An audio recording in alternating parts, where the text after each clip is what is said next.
It is that Sunday show with Fred White, the ultimate VFL, joining us every Sunday. So excited to be a part of this because Fred and I can do jazz with the best of them, and he can provide you with the best insight into Tennessee football that you're going to get. He told you the James Pierce guy was going to be good. So if you want inside info, you need to listen to this program each and every Sunday. And it's easy to remember when it's on because it's that Sunday show with Fred.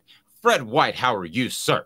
I'm doing good. About yourself, Dave. I'm a fantastic. lot better right now because the Vols didn't look good. They didn't look great. They looked exemplary.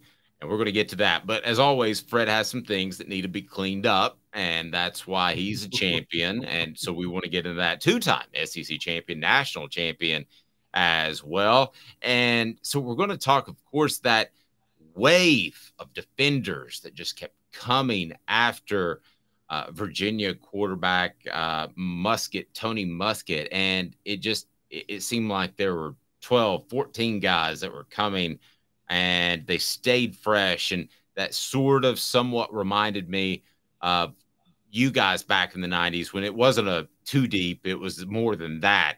So I want to get into that. And also I want to get into right now the fact that Tennessee was without Cooper Mays.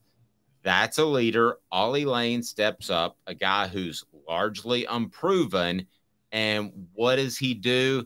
He comes in and plays really well. Same thing for Andre Carrig, who took his place at left guard. That Sunday show with Fred, the ultimate VFL, Fred White, is brought to you by the Harrell Group. The Harrell Group Security Solutions. Security solutions that include executive VIP protection, government service, static, and patrol. They will take care of you, make sure that you're secure. And if you have a son or daughter in a private school, unfortunately, we do hear about school shootings. They provide those services, and they will secure your school. So I would highly recommend you getting in touch with an administrator, and just remember the name, Harrell Group Security Solutions. Harrell Group. They can make you safer in times where it is an absolute must. Fred, kudos to Ollie Lane, my man. I saw Ollie Lane come out there and get a good push a couple times. I'm talking 2, 3, 4 yards down the field. And this is a defensive front for Virginia. They're not great, but they returned a lot of guys from last year. So next man up mentality, which I know you guys you took a lot of pride in. That was the case on Saturday against Virginia. So I will tip the cap to Ollie Lane. I thought he did a great job at center with Cooper Mays, who's out with an undisclosed to this point injury. You know, I'll give applause to the entire offensive line, being able to run the ball as well as we were. Over 200 yards of rushing offense, 287 yards of rushing offense. Had more rushing offense than we did passing offense. I think they opened up the holes very well, and Ollie Lane playing good for us makes a big difference simply because when Cooper Mays comes back, we already know we got another guy who can fill in if need be. And it is next guy mentality. But it also helps that you can have guys move across that line who are interchangeable across the offensive line. And it helps with that continuity. And those guys can play together. And they showed it on Saturday. Yeah, and when Coop comes back, you would think he gets his starting role. You slide Ollie Lane again to left guard, I would think, back to left guard. And Andre Carrig, who played really well against Virginia, is now a more proven commodity. And Fred, when you see a guy go out there and do it in practice, or you see a guy go out there and do it in garbage time, that's one thing. But Andre transferred in. Ollie Lane hasn't done it under the bright lights, so to speak. I would imagine as a player that changes your thoughts of what this guy's bringing to the table. It's got to change the way you perceive him as a teammate, right?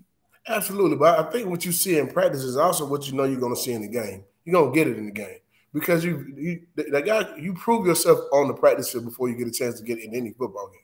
So I'm pretty sure that when they made those moves, the offensive line understood what was going on. They knew the talents of those guys.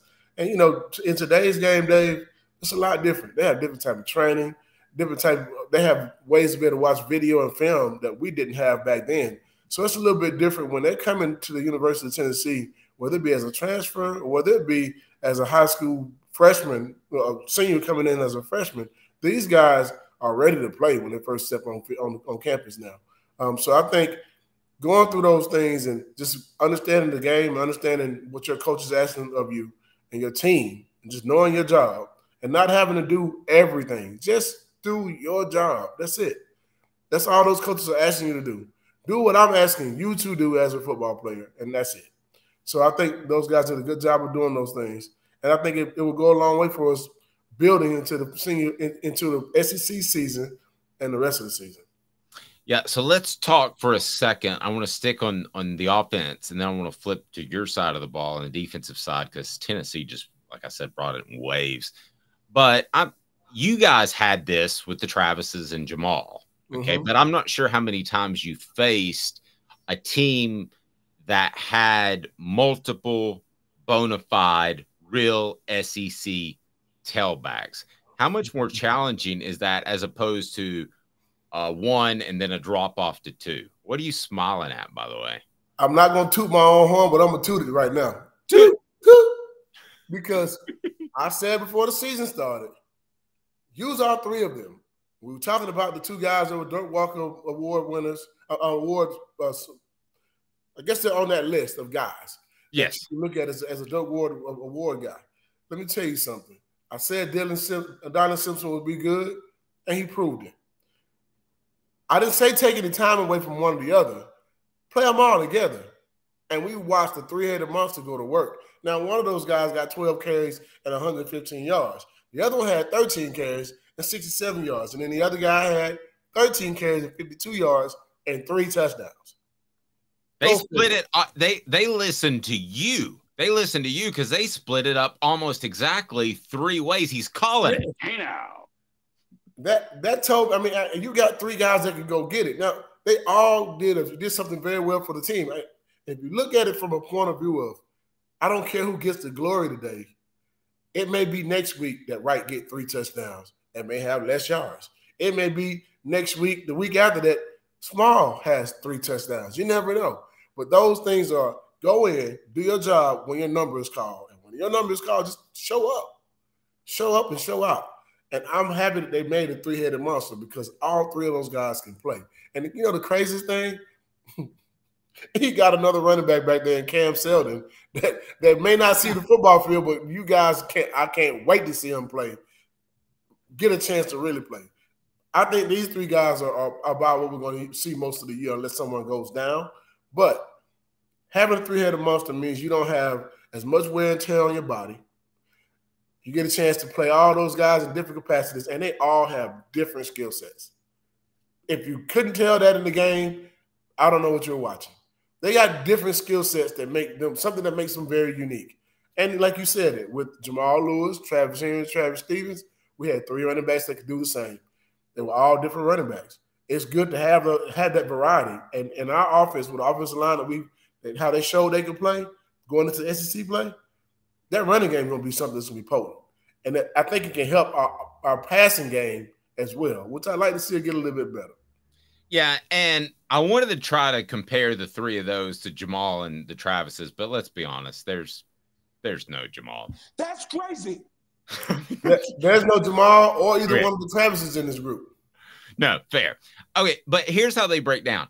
Jabari Small has turned himself into, I think, more of a between the tackles back. Jalen Wright is running with more power because I think he was too quick to bounce it outside. That wasn't an issue on Saturday, and it hasn't been an issue in preseason camp. And then you have Dylan Sampson, who's the speedy guy.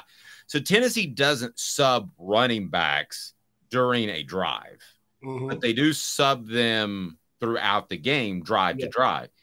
And when you're a defender, are you paying attention to which running back is in there, or is the game moving so fast that you don't really have time?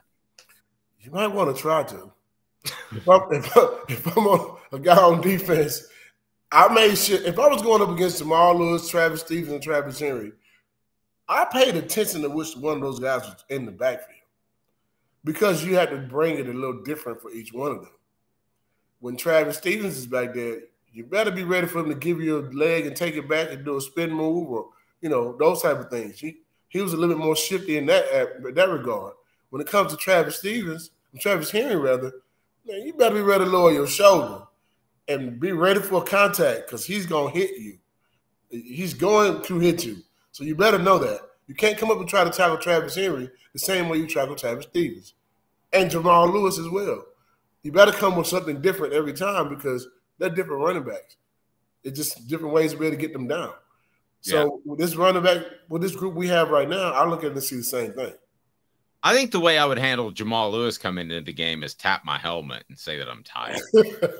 I think, that 31's in the game, tap.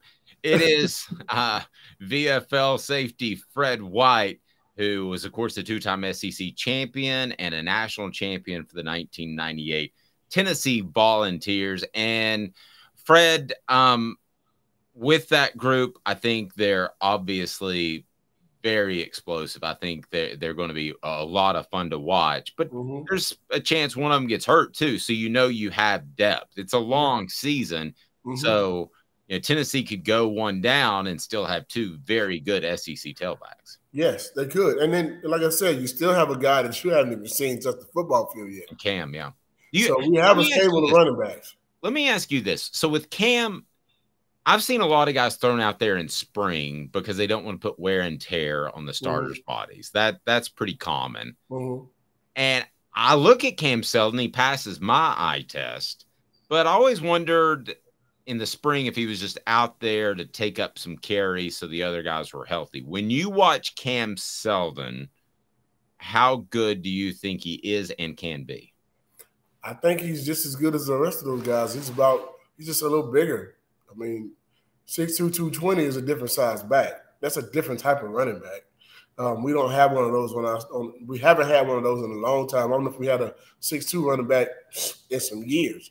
But I think he has all the talent to be able to do those things. But when you have three guys already on your running back in your running back room that you can have at your disposal, it's kind of hard to work in a fourth. True. You know what I mean? So get him ready, have him ready. And I think he understands as a young running back, hey, man, you might go somewhere and play. But you're on a football team that when you do finally get the chance to play, it's different for you. You look at Jalen Wright, who is a senior, correct? Yes. And then you have Small, who I think is also a senior. That is true. You coming into the next season with Sampson as the guy who's the one who gets most of the carries coming in, and you're probably the number 2 guy. If you can't wait 1 year and work hard and prove that you're supposed to be on that football field, the portal might be best for you. But I think you have a great chance of being the second running back and fighting for a starting position. Or at least splitting time. We're playing 3 running backs right now. So if I'm a back coming into Tennessee knowing that, man, they play guys, they're going to play all of them. 13 carries, and 12 carries. I mean, they split that thing right down the middle. I'll take that as a running back. I don't have to have as much wear and tear on my body, and I get a chance to come in and be fresh for 12 to 13 plays. Amen. I'm with you. You'll find no argument with me. That Sunday show with Fred is brought to you by Harrell Group Security Solutions. They've been offering CEO security for a number of years, and I'm talking about real men that have been involved in either the armed forces or law enforcement. These aren't the Paul Blarts of the world. These are guys that can take care of those that are important in your business. But I also highly encourage you to have your school administrator, especially at a private school, reach out to Harrell Group Security Solutions and say, hey, the school shootings are a thing. We would love for you to speak to Harrell Group Security Solutions so we can eliminate some of the terrible tragedies that we've seen our country face over the past few years. I'm I'm gonna pick the one bad aspect of the game I thought for Tennessee and tell you why it's good.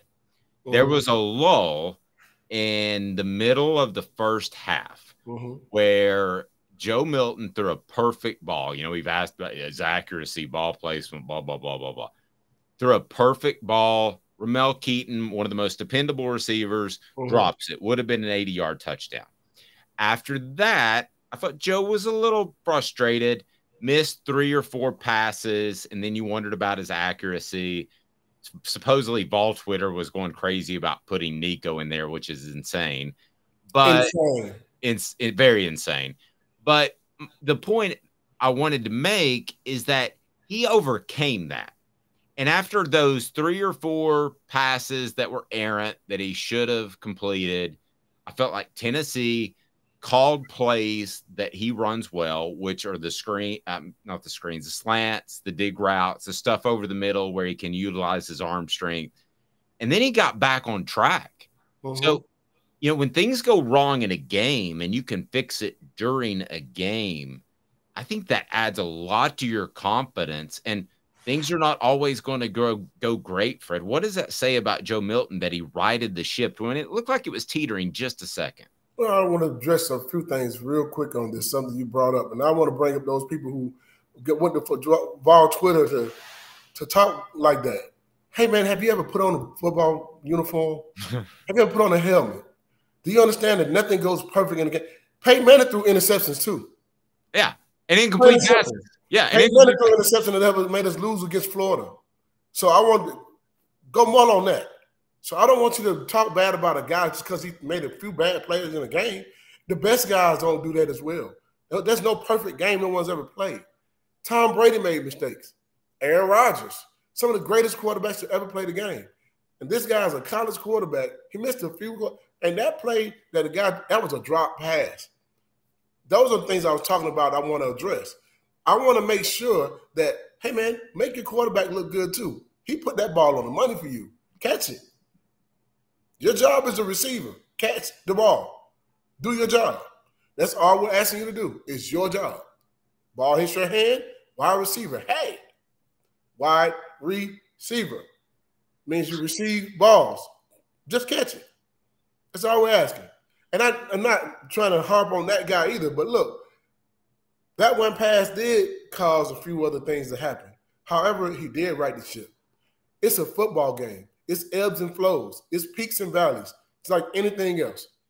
You're not going to play perfect on every play. You're not going to have every pass be perfect. You're dealing with a quarterback who's throwing to a receiver, and they got to be on the same page. And sometimes those balls don't go where they're supposed to go, or the receiver doesn't run the route exactly where he's supposed to run it. Those type of things happen in football games.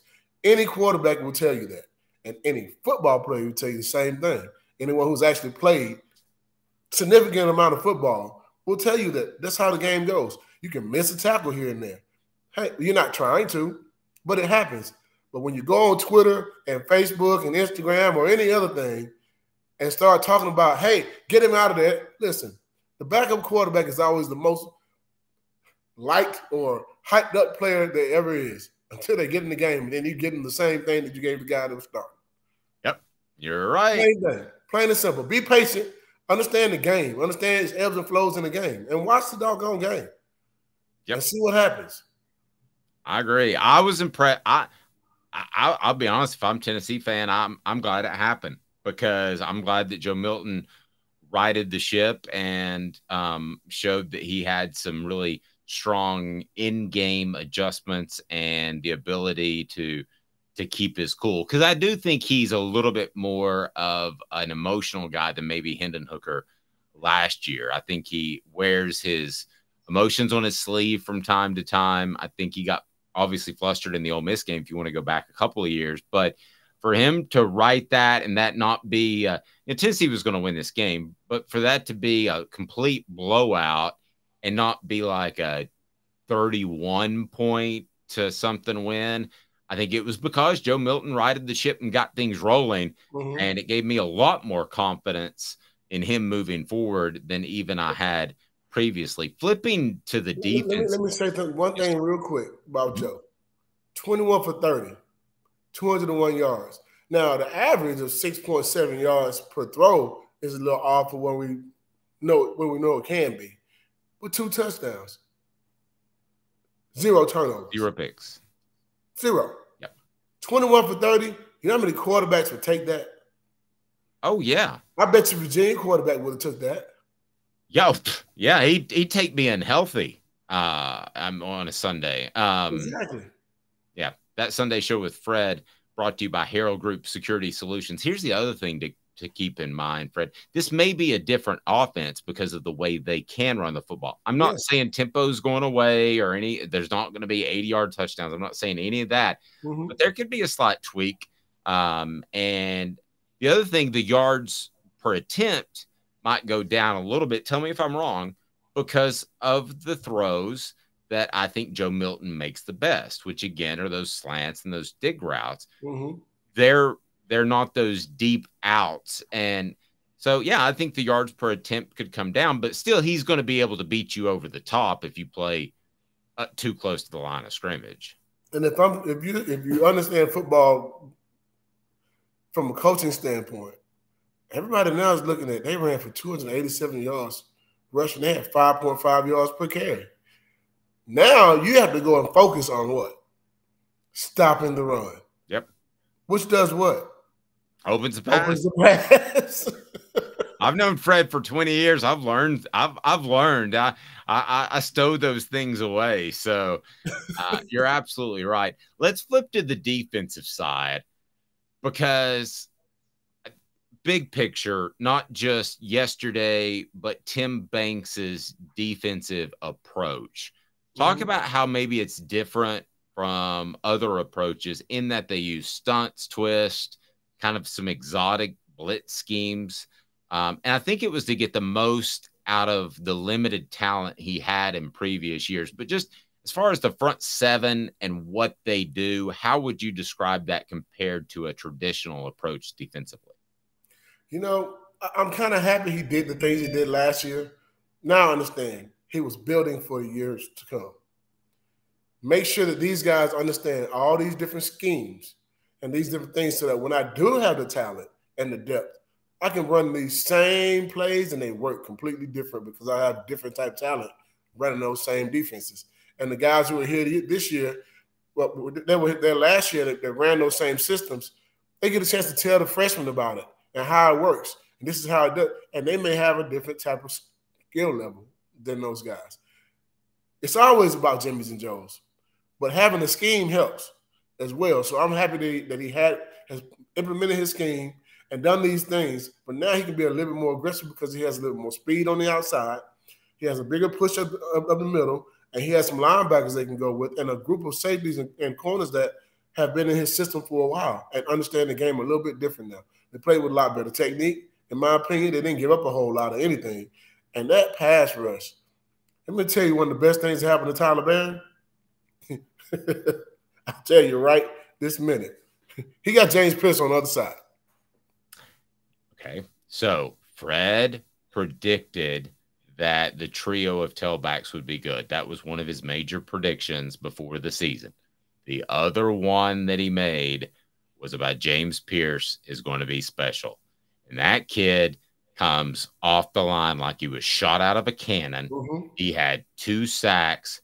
Wow, wow, wow. What is the upside for James Pierce? Leonard Little. Whoa. That's big. I know what that means, you saying it. That's not me saying it. That's strong. That he has that type of upside. Just stay disciplined, keep working on techniques, fundamentals, and do what they ask you to do. That's his ceiling. That's how good he can be. I watched him in practice a few times and I walked away thinking, oh my, if we can get this guy here to play like that, woo, he is talented. And he's gonna make our entire defense better. I think he already has. No, and that would probably be Tennessee's best player if he's even close to that since defensive player since Derek Barnett maybe. But listen, I would take Leonard Little, no offense to Derek, over Derek Barnett. You're talking about one of the best players of definitely the past 25 years, if not more. And no knock on Derek Barnett. I think Derek Barnett's one. He got the record. He has a sack record. That's amazing. And physical specimen wise, talent wise, you can have all the sacks and may not have the same talent level as another guy, but still be really good at what you do. And I give that to Derek Barnett. I think he one of the best to ever play at Tennessee as well. But when I'm looking at Pierce, I don't see Barnett. I see Leonard Little. That type of talent, that type of physical specimen, that type of length, that type of speed. It's different. Yeah, pretty strong there, Fred. And Fred, also, this defense has depth up front in the front seven. I think they're going to be able to come at people in waves and be fresh throughout the game, which is a big deal with the way Tennessee runs its offense. So, I mean, looking back at when you played, you guys were able to do that. Depth is more than just getting through the season if you have an injury. Depth is being fresh in the first, second, third, and fourth quarter. Depth also means when you substitute someone in and out, you don't lose anything. That's depth. Depth is not just being able to put a body there and that they just get a few snaps for you. Depth is when you can put a guy in and you can get the same production out of him as you do the starter. That's when you have depth. I think we've gotten to that point where we're getting very close to that. I think we got some guys that can grow throughout the season. I mean, I like Aaron Carter playing defense. He looked good, and he played sparingly. You know what I mean? Like, you look at also Hobbs got into the game. Freshman. Yeah. He got a chance to get some plays in and make some plays.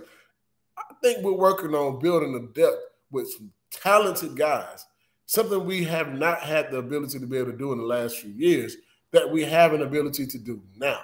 And you look at some of the things now, this is Josh's first real recruiting class or second real recruiting class? Second. It would be second, but you could argue with the early signing period that maybe this is the first. Yeah, yes. It's a little different now.